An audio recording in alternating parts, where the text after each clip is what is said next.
session 1 and episode 2 of BOS Rising Star.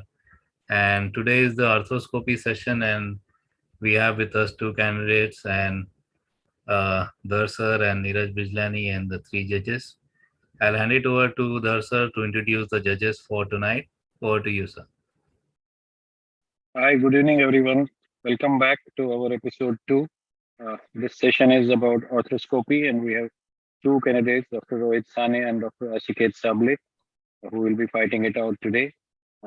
And we have luckily three judges today, all of them well-known arthroscopists, Dr. Amin Rajani, Dr.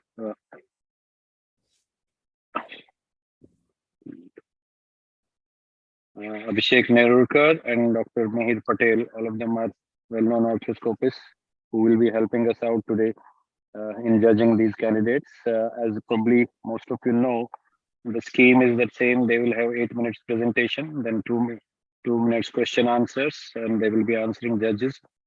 And then finally, we will wind it up with, so we'll be choosing them serially accordingly. So I'll hand it over to Dr. Neeraj Bijlani for continuing. Welcome.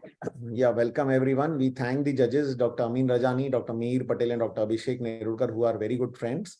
And we welcome you, Dr. Rohit Sane and Dr. Aashiket Sable, for today's arthroscopy session. We wish you all the best for today's session. And with this, I hand over to Dr. Ashok Shyam to start the session.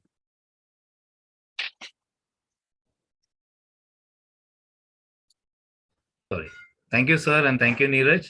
And let's begin with the session. So our first presenter is Dr. Aashiket Sable. So I invite him to share his presentation on arthroscopic ACL reconstruction, overview of graft choices. Over to you, Aashiket. You can start sharing. Yes.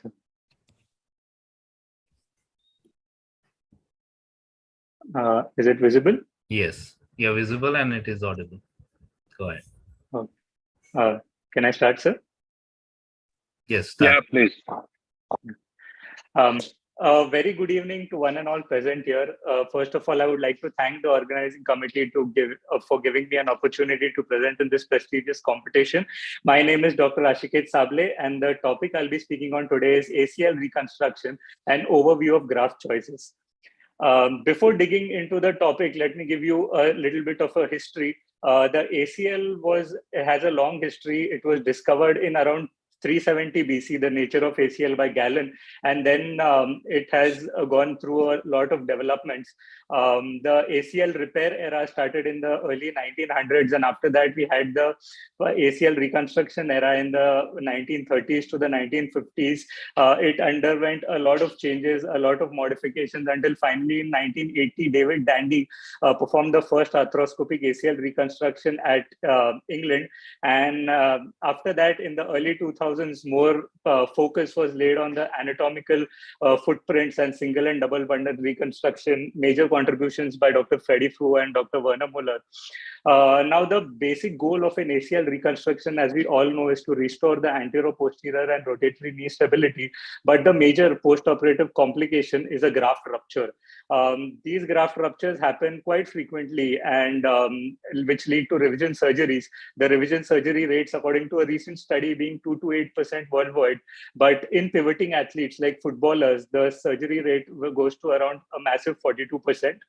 Now, the factors that influence these failure rates are mainly patient age, activity level, alignment of the graft, but most importantly, the most important factor is the graft choice.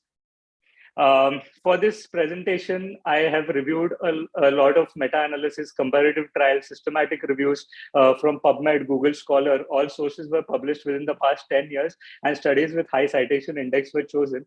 To begin with, the graft choices in ACL reconstruction are either autografts, allografts, synthetics, or composites. The autografts are most commonly used, and they are of a variety of types. But the most commonly used autografts in India are the hamstrings, the central quadriceps tendon, and the bone patellar tendon bone. Now, the rationale behind this is that no single graft is appropriate for all patients. An ideal graft should have a low harvest site morbidity, rapid graft integration, mechanical and structural properties close to the native ACL. The factors to consider would be patient-specific, graft-specific, and most importantly, the surgeon experience. The native ACL has quantitative measurements which are patient-specific. The length, the volume, and the cross-sectional area is as shown. Now, I would like to dig into separate autografts. Firstly, the bone patellar tendon bone autograft, which was considered to be a gold standard for a long time because it was easy to harvest. It had high strength and stiffness. The bone-to-bone fixation was helped in rapid healing. But the disadvantages were there were chances of patellar fractures, patellar tendon ruptures, patellofemoral pain, crepitus, and restricted motion. The hamstring tendons were used because they gave us an advantage to be done at adolescents without worrying about the physis. The strength and stiffness was similar to the original ACL. Different graft configurations were possible. A remnant preservation was possible, which is currently trending a lot. Double bundle options can be considered. There are various fixation options available. It is cosmetically more appealing, the scar, and there are fewer complications. But the disadvantages is that it was noted to have high graft rupture rates and increased anterior tibial translation because of the reduction in hamstring force and decreased flexion strength. The hamstring graft is very versatile. You can use it as a semi-ET alone or in combination with the gracilis. It can be used as a double, tripled, or quadrupled as per the need. This is a cross-section of a quadrupled hamstring graft with a flatter bone patellar tendon bone graft. Quadriceps tendon is also used very rampantly these days because of low donor site morbidity as reported, a possibility of single site bone block harvest. Individualized graft size can be obtained either partial or full thickness, less flexion strength loss as compared to the hamstring tendon, and mainly it can be used in a revision ACL reconstruction. The disadvantages will be decrease the extensor strength. There are chances of patellar fracture and quadriceps tendon rupture. I've taken down a few biomechanics from a recent study which showed that in autografts, the load to failure was most in the bone patellar tendon bone. And in case of allografts, it was the quadriceps tendon which had the highest load to failure. The stiffness of the hamstring tendon was as close possible as the native ACL, and the modulus of elasticity of the hamstring tendon was the highest. Let's move to allografts. They are of two types, all soft tissue or bone tendon, as mentioned, and the anatomical properties of them are similar to their autograft counterparts. These allografts and also synthetic grafts are mainly used because there is no donor site morbidity, faster operation time, and more predictable graft size. The disadvantage is that it has a high graft rupture rate as reported, slow rehab, and increased costs. Peroneal grafts are also used these days mainly because of faster knee extension, less anterior knee pain, less chances of thigh hypertrophy. The disadvantages would be saphenous nerve hypoesthesia and foot and ankle length stability. But the major factor which reduces its popularity is because of the availability of a wide variety of grafts at the knee and around the knee, which is mainly the surgical site. The complications of an ACL reconstruction are grouped into minor and major, the major being those which require an immediate procedure. The minor complications are anterior knee pain, knee stiffness, sensory loss of the lower leg, donor site tendinopathy, scarring, cosmetic issues, discomfort during kneeling. Major complications would be graft rupture, contralateral ACL rupture, a patellar fracture, extensor tendon rupture, and surgical site infection. Now, according to a study, the anterior knee pain of the bone patellar tendon bone graft was the highest. Patellar fractures were common where bone blocks were used, and the surgical site infection rate was the highest in hamstring and allograft as per the research. And the knee stiffness was more common in the bone patellar tendon bone or the quadriceps tendon. I found another study in which the hamstring tendon showed more chances of increased anterior tibial translation, whereas extensor strength and post-op graft rupture were in the bone patellar tendon bone or the quadriceps tendon grafts. The return to sports showed no difference in the various grafts. So in conclusion, I would like to say that there is no such concept as an ideal graft for all patients. Then the operating surgeon should have a thorough knowledge about all the grafts available, because the patient-specific grafts are currently trending now. The patient-specific grafting is mainly due to preoperative activity level, concomitant. It depends on, the preoperative activity level, concomitant knee injuries, previous surgeries, remnant stump on MRI, and the graft site status. And intraoperatively, it depends on the notch status, remnant stump on arthroscopy. Another thing would be to not depend on the preoperative MRI much. Obviously, you can use the MRI as a tool to plan your surgery, but always trust your scope and your scopy findings. The world is leaning more towards biological preservation of the remnant for better stability, healing, and proprioception. I found this recent study in which the ACL reconstruction worldwide was studied, where the hamstring tendon was slightly higher as in the rates in which the grafts were used. These were my references. I would like to thank the organizing committee and everybody for giving me your time. I would leave the house open for questions now. Okay, thank you. Aashiket, you finished in time. 10 seconds still remaining. So now I'll hand it over to judges for questioning. So maybe Dr. Mir can go first, and then Dr. Amin, and then Dr. Abhishek. Go ahead. Okay, Aashiket, can you hear me? Yes, sir. Good evening. Okay, good presentation. I think you covered things well. I have about 2-3 questions very crisply. So let's go to the allograft option. We don't have a lot of allograft options available in India.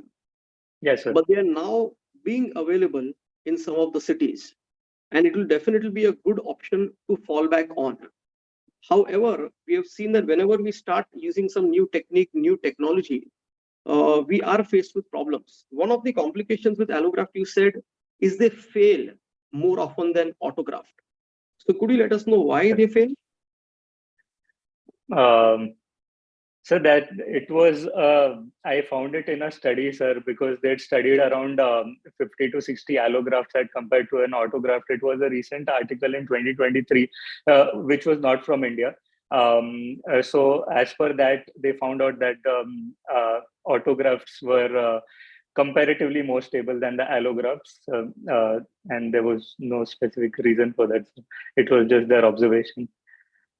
Okay.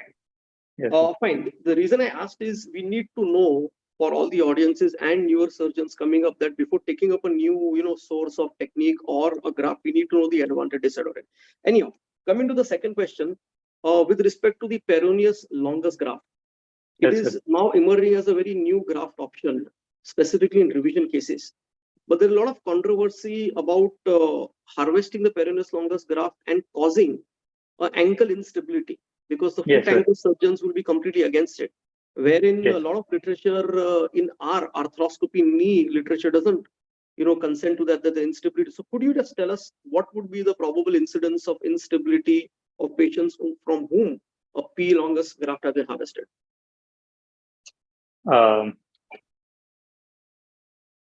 Sir, I feel if at all the right technique is chosen for the, if it is done in the right way and the right technique is used to harvest it, I don't think there might be more incidences of an ankle instability.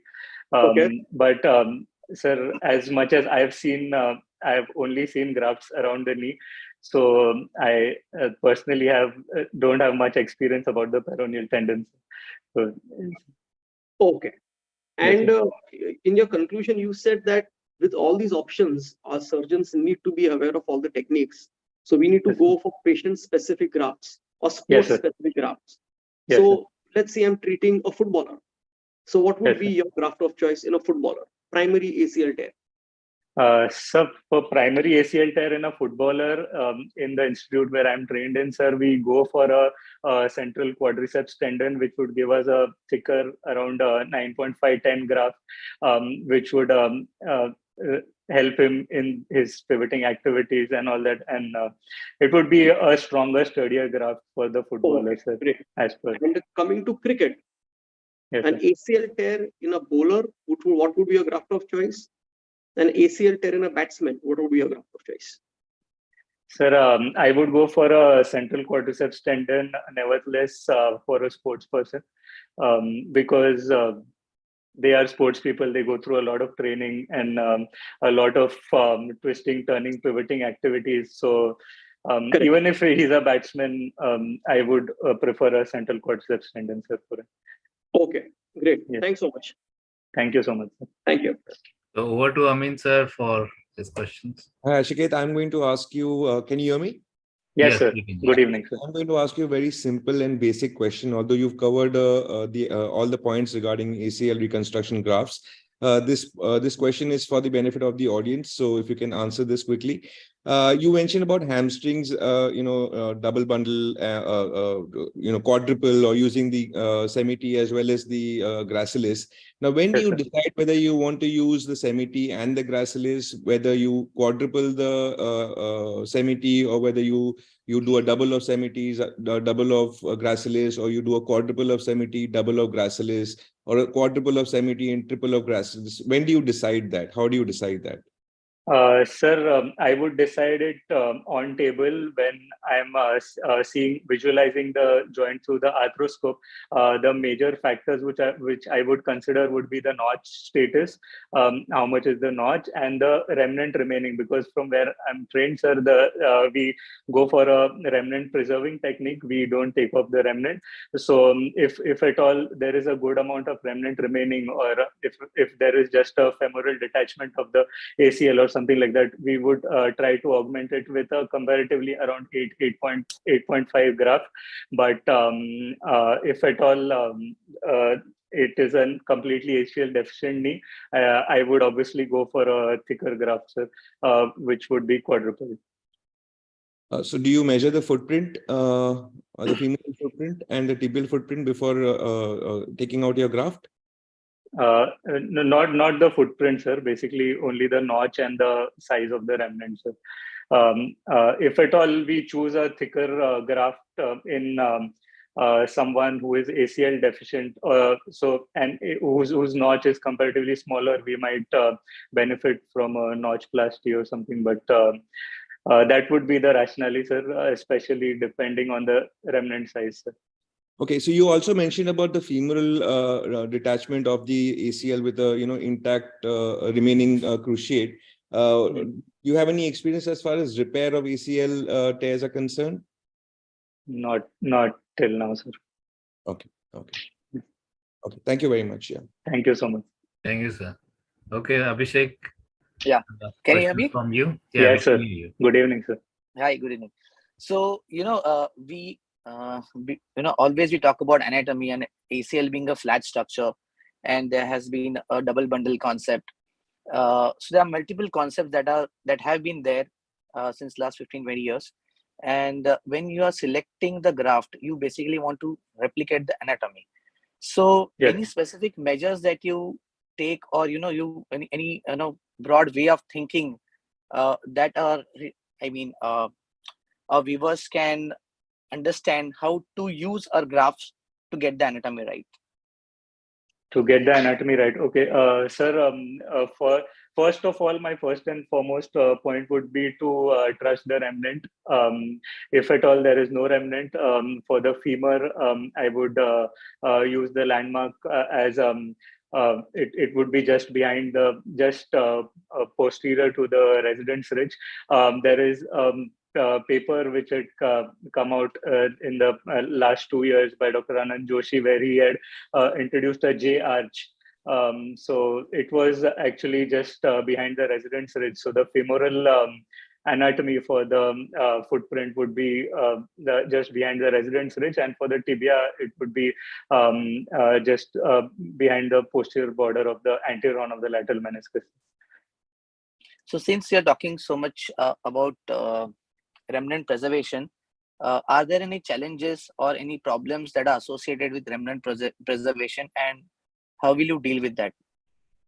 how to anticipate whether there can be any problems, and how do you decide whether you will preserve the remnant or not preserve it? Sir, I would say that if there is a remnant, I would not touch it. Like I would just trim it a bit here and there, so for easy passage of my graft. So I am all towards preserving the remnant. And sir, so if at all there is an ACL deficient knee, then I would use a thicker graft for it, sir. And if you have any insufficiency in graft, if you're harvesting, say, semi-T gracilis, and if you think that the graft is insufficient, anything that you would do to add on, take additional graft, or how do you deal with that? Sir, I have not experienced that till now, sir. So, yes. Thanks. It was a very nice presentation. Thank you so much. Ashok, Shyam, sir. Thanks. Dhar, sir, you have a question? I'm not an arthroscopist, but I don't mind. Just for a general orthopedic surgeon like me, although this is not your subject today, that there is a lot of controversy for us. Maybe it is already solved in arthroscopists. What is the time to do an ACL reconstruction? Is it immediately or a little later? Or does it change with the profession, maybe an athlete or a normal person? Because we get this as an orthopedic, we get a lot of these queries when to do it. Yes, so the ideal time for an ACL reconstruction would be when the entire swelling has subsided, when the patient has a full range of motion, as in if he can bend the knee more than 90 degrees, because while drilling the femoral tunnel, we would want knee bending. And basically, the swelling should have subsided. If we do ACL reconstruction immediately, there are a lot of chances of arthrofibrosis. So I think around roughly 3 weeks, 3 weeks, 20 days post an ACL injury, we can go ahead and do the ACL reconstruction. What is your view about aspiration? Many people do come, they have already aspirated hematoma primarily. Is that the right thing to do? Is my own query. Aspiration of hematoma, I feel there is no harm in doing it. If at all there is a lot, especially during sporting injuries and all that. So if at all there is a lot of hematoma and a lot of swelling, there is no it is okay to aspirate. I feel so. Okay. Thank you. That's all. Yes, sir. Okay. Thank you. Thank you, sir. Nice presentation. Thank you, sir. Let's move on to our next presenter, Dr. Rohit Sane, and he'll be presenting on arthroscopic treatment of recurrent shoulder dislocation. So over to you, Rohit. You can start your presentation. Hi, good evening, everyone. So I'd like to thank BOS and OrthoTV for giving me this opportunity to present in this forum. I'm Rohit Sane. I'm an arthroscopy and sports medicine fellow at Ortho, Orthopaedic Specialty Center. We all know Rohit Sharma. He's very famous for scoring runs, but more than that, I feel he's more famous for having a shoulder dislocated multiple times. So Ols did a study where he found out predictive values on determinants where, he would state whether age or Bankart injury or ethnicity, weight, etc.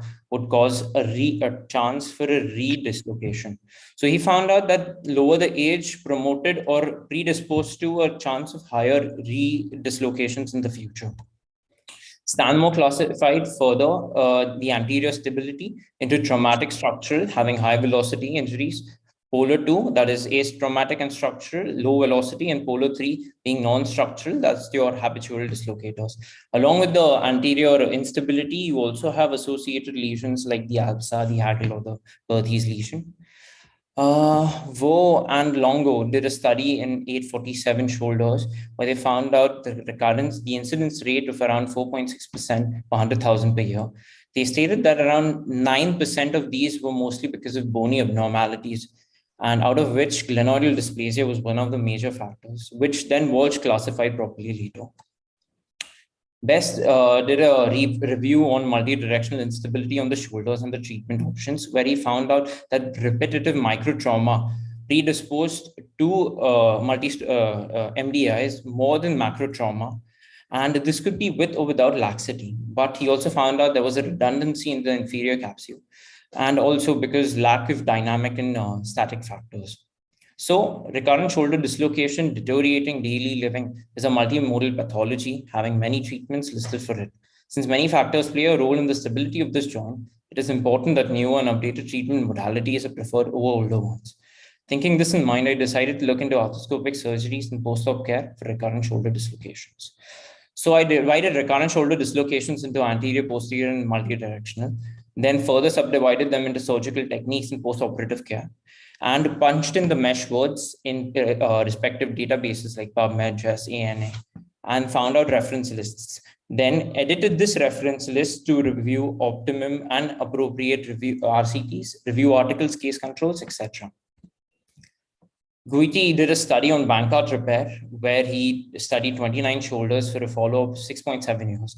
He showed that there was a significant improvement in the row scores. So he promoted saying that glenoid defect less than 20% would be dealt better with an arthroscopic Bankart's repair plus a remplissage.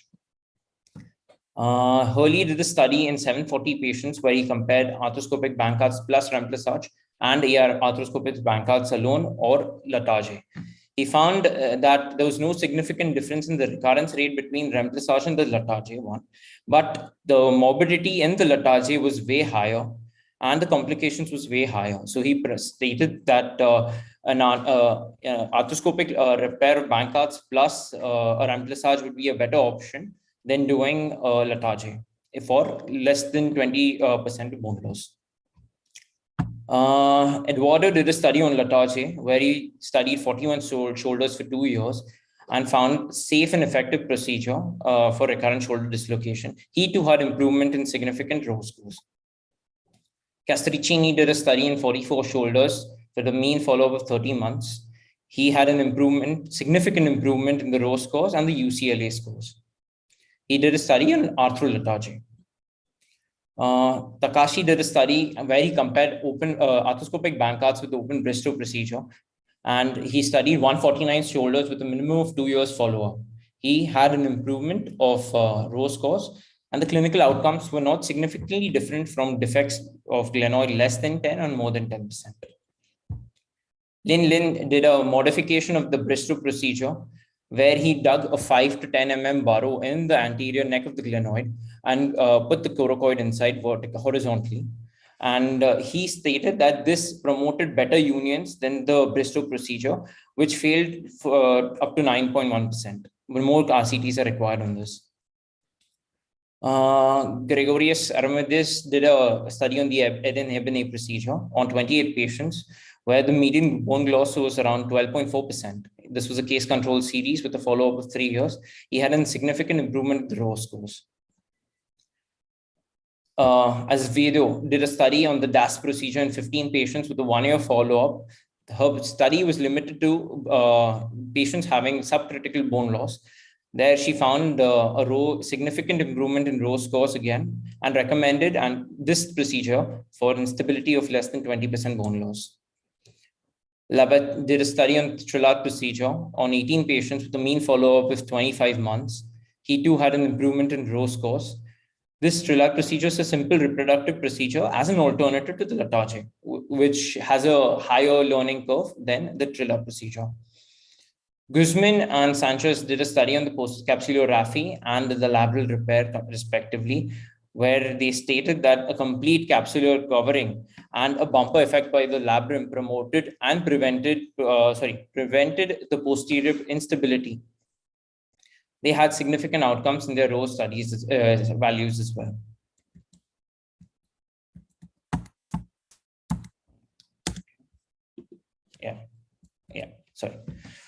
Santiago did a study on the modified McLaughlin's procedure where he filled the reverse Hill-Sachs lesion with the subcapsularis tendon by placing anchors and pulling it, thus preventing posterior migration of the head.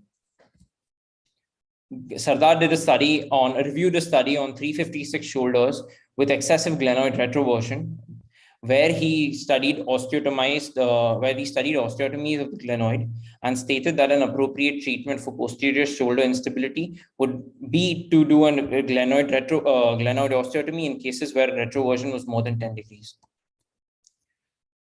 Christopher Rubb did a study on the pancapsular shift, where he tied and prevented multi-directional instability, and stated that this was a better modality in MDI instabilities. Coming to all of this, I would state that there are multiple surgeries, but the pathology of a shoulder instability is also multimodal. So no one surgery is fixed, or one surgery prefers or gives a better outcome than the other. In such cases, I would prefer or promote saying that a capsular or a soft tissue procedure should be, when required, accompanied with a bony procedure. Most of these rehab protocols that they followed, where post-operatively an abduction pillow was placed for the first 3 weeks and passive ROM exercises were started. From 3 weeks to 6 weeks, they discontinued the brace and started passive and active ROM, shrugs and capsular strengthening, supraspinatus strengthening. 6 weeks to 3 months, they continued the ROM and increased strengthening of the patients. 3 to 6 months, they did complete strengthening, and post 6 months, they promoted back to active sports. Hill did a study on the rehabilitation of shoulder instability post-surgery, and he too promoted the same. In conclusion, my take-home message would be correctly identify the nature of the dislocation and the need for appropriate surgical intervention.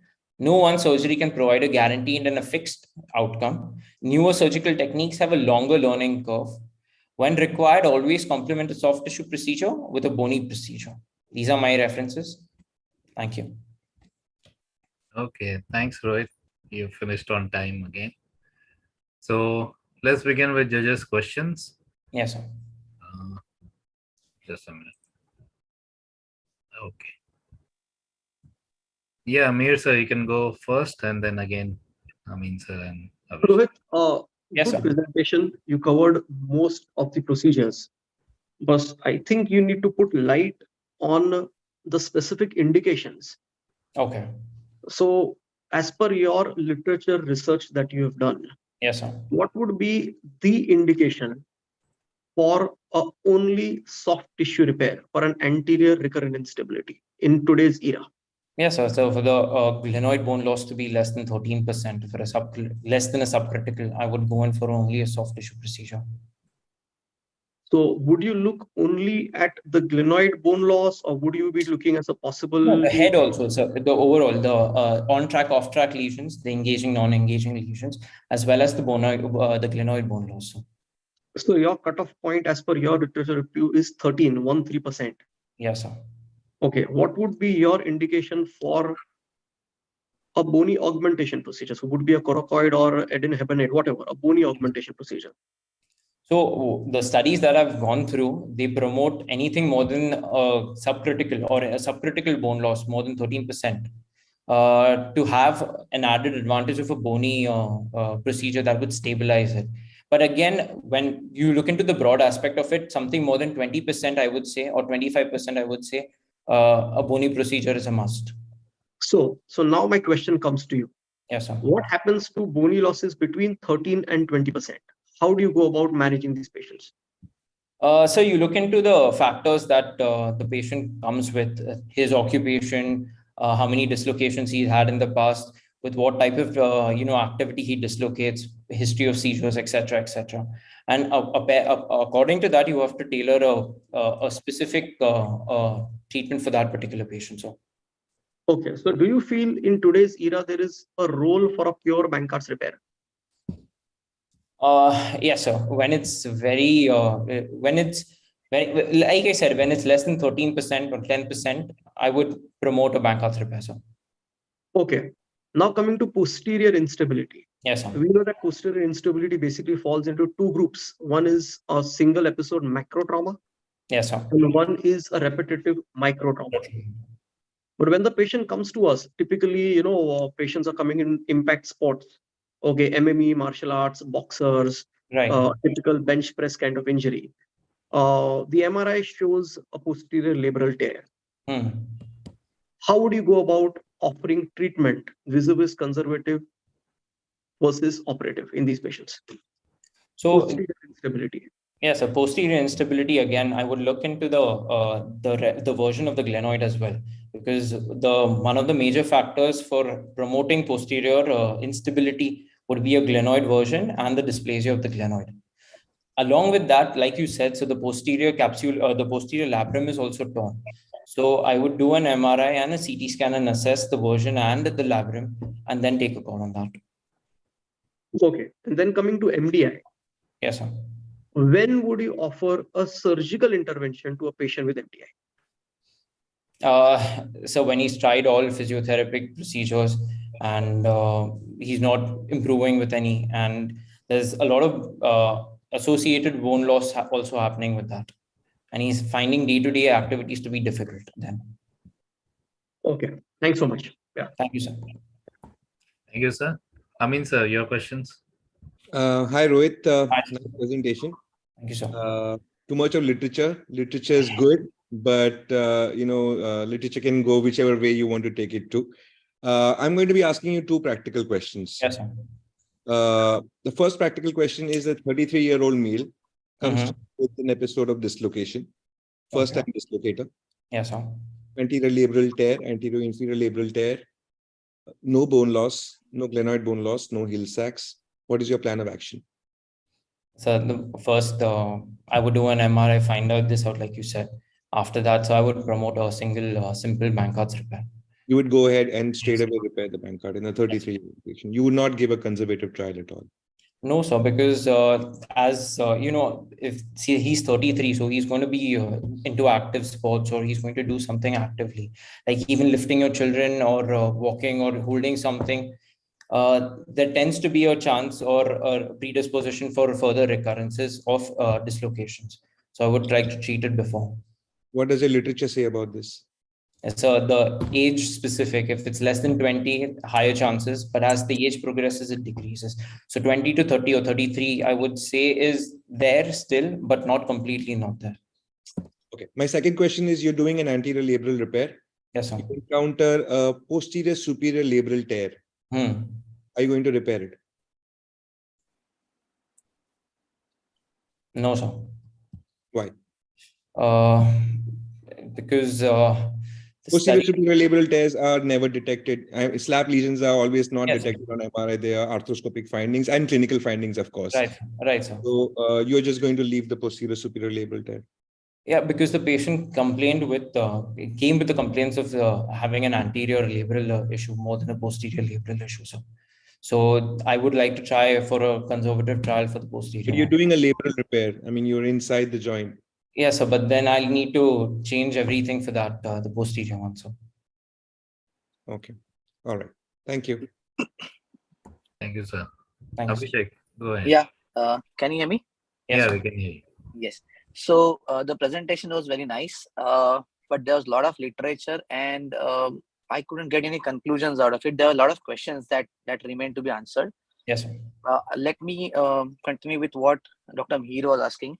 And in today's age, amongst the literature that you have searched, have you come across concepts of on-track, off-track lesions or engaging, non-engaging lesions, and whether they would affect or they would change your decision making in some way when you consider a bony procedure or a soft tissue procedure, and when you consider a Bankart, isolated Bankart, or a Bankarts and a remplissage? How would it change depending on these particular parameters? So on track, off track would definitely make a difference, because most of the first common position in which it dislocates is the abduction and the external rotation. So that would promote the on track, off track, the track lesions. So anything off track would promote this further dislocations rather than like engaging and non-engaging ones. So yes, if it's just a simple labral one, then only a Bankarts would be sufficient. But if he has the head bone loss, then I would like to look into how much % of bone loss that is and treat that as well. So say you have a non-critical bone loss on the glenoid side. Yes, sir. And an off-track kind of a lesion on the humeral head. what will be your procedure of choice? So if I will repair the labrum and put a dual latagie, so because the latagie will A prevent non-critical bone loss. a non-critical bone loss. So a simple, yes, sir, a simple Bankard's repair with a remplissage. With a remplissage. So it would affect your decision making, right? Yes, sir. So that is one thing. We also you also spoke about the critical bone loss. You mentioned 13%, and then you mentioned 20%, and then you also mentioned 25%. Right, sir. So is it different in different individuals, and how do you decide which is a critical bone loss in a particular individual? So to make it very clear, suppose if you get a person who plays sports on regular basis versus a patient who is, say, a housewife or a person who don't demand high level activities. Right, So sir. will the critical bone loss change in these two kind of set of patients, and how do you decide that? So yeah, the activity does make a huge difference. If the person is an overhead athlete or uses his shoulder for day-to-day activities, then a smaller percentage of bone loss also would be a significant bone loss. For compared to somebody who's just a housewife or doing a desk job or something like that, then the smaller percentage would be overlooked. So basically, you need to consider the patient profile. Yes, sir. And then you need to deal with, make the final plan. Another question that was asked, like 33 years old male, which was asked, okay.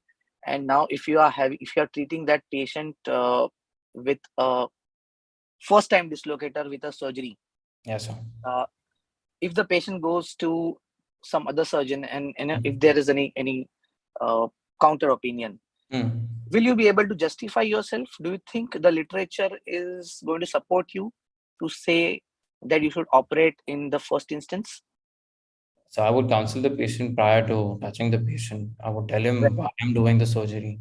And but literature wise, do you have enough support, or is it not justified? So I'm just asking the justification as per the literature, whatever you have reviewed. Could you find any concrete? Yes, I found literature for active sportsmen. Like if it's an active sportsman, then yes, first time dislocator also should do a stabilization procedure. So, and be it soft tissue or be it bony, but should. If it's not an active sports person, then depending on the patient's profile, whether he goes for recreational activities, what he does for his daily living and stuff and all, that also makes a huge difference. Okay. Yeah. Thanks. Thank you. Okay. Thanks, Abhishek. Dhar sir, you have a question? Very question, Neeraj.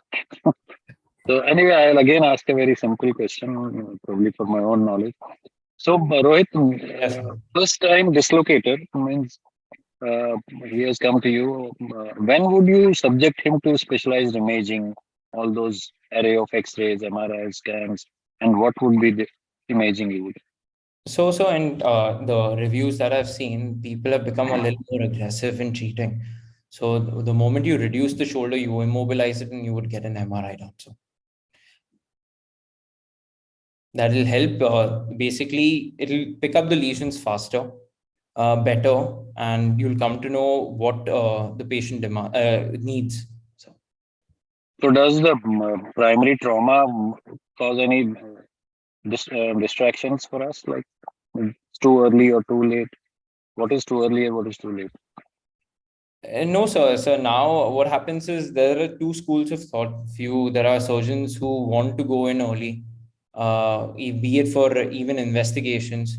They have a different school of thought, which is not wrong. There are surgeons who want to go in late. They have a different school of thought, which is not wrong. So it's completely on the person who's doing or treating that particular patient, sir. Okay. Thank you. Thank you, sir.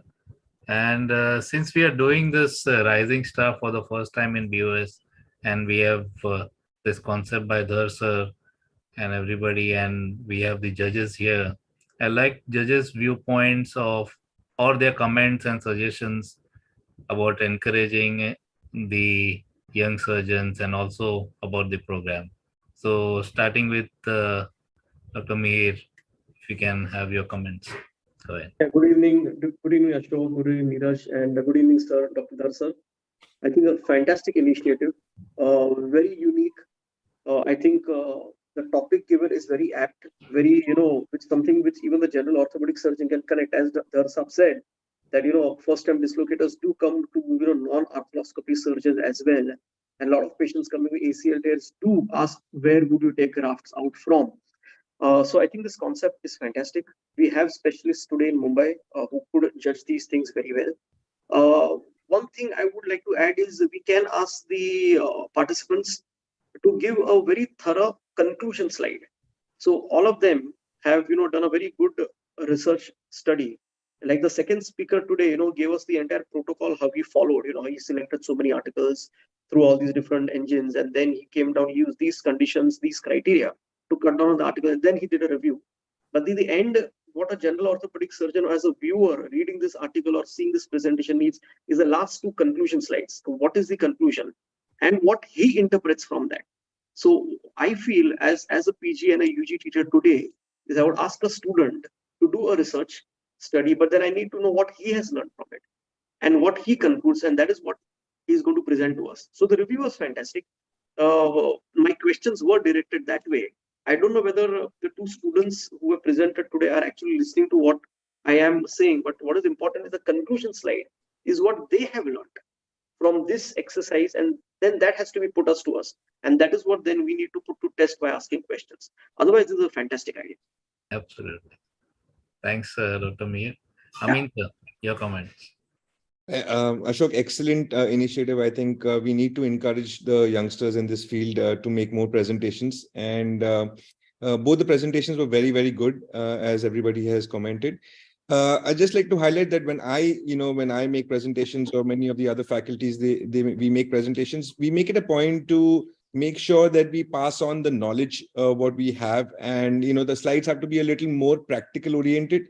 The way we speak is both the speakers spoke really, really well, but I feel there was something which was lacking, that is the practical aspects for the viewers.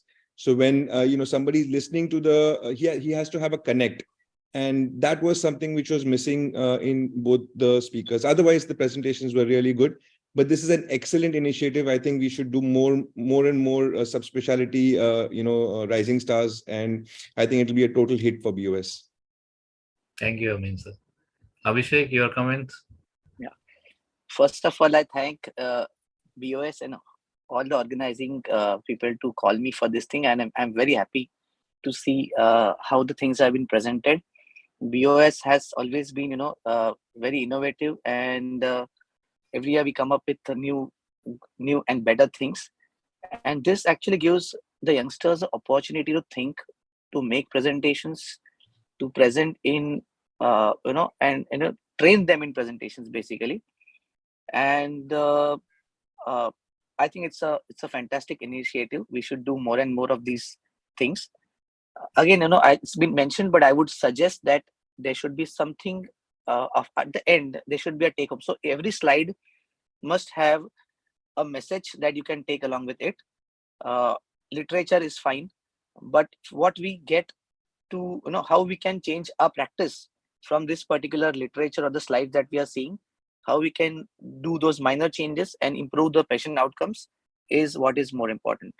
And we should learn to do that. Thank you. Thank you. Over to Dhar sir for his comments and closing remarks. Yeah, thank you, Ashok. Thank you, Dr. Amin, Dr. Abhishek, and Dr. Mehir for being there and very vividly and very lucidly judging this and giving your remarks. The whole point of this was to encourage youngsters and to create a second, third, fourth line of our faculty, because I think we have so many conferences, so many workshops, CMEs, that it is time that we allow these third generation or fourth generation speakers to come to the front, and that is how they will get, the attention will be on them. So once I'm sure OrthoTV has a huge platform, and they have been kind enough to allow us viewers to telecast or broadcast it on their platform, and I'm sure it will go all the way. We had initially a lot of almost 48 applicants, but somehow we have to stick to this being right now only BOS platform. So people who have not registered for a life membership of BOS, we had to somehow, unfortunately, evict from this contest. Because maybe in future we'll think of including everyone. But right now, because the scope was very little and we have very little time to till Virop, so we thought this would be the best thing would be to it for BOS members. So luckily, we still have lots of contestants, and it's going to be a great contest, and I'm sure it will culminate in a very big fanfare during the Virop, and I'm sure we'll find the rising stars. Yeah. Thank you very much for being there. Thank you, Ashim and Rohit. It was really a pleasure listening to you, and I'm sure we will have much more beautiful presentations for the rest of the time. Thank you very much. So thank you. Thank you, sir. Thank you again, all the judges and Thank you so participants. much. We have 5 Thank more you. episodes to go in the first session, and we look forward to all of them. Thanks. Closing the session today. Thank you. Good night. Thanks. Thank you. Thank you. Thank you, everyone. Thank you. Good night.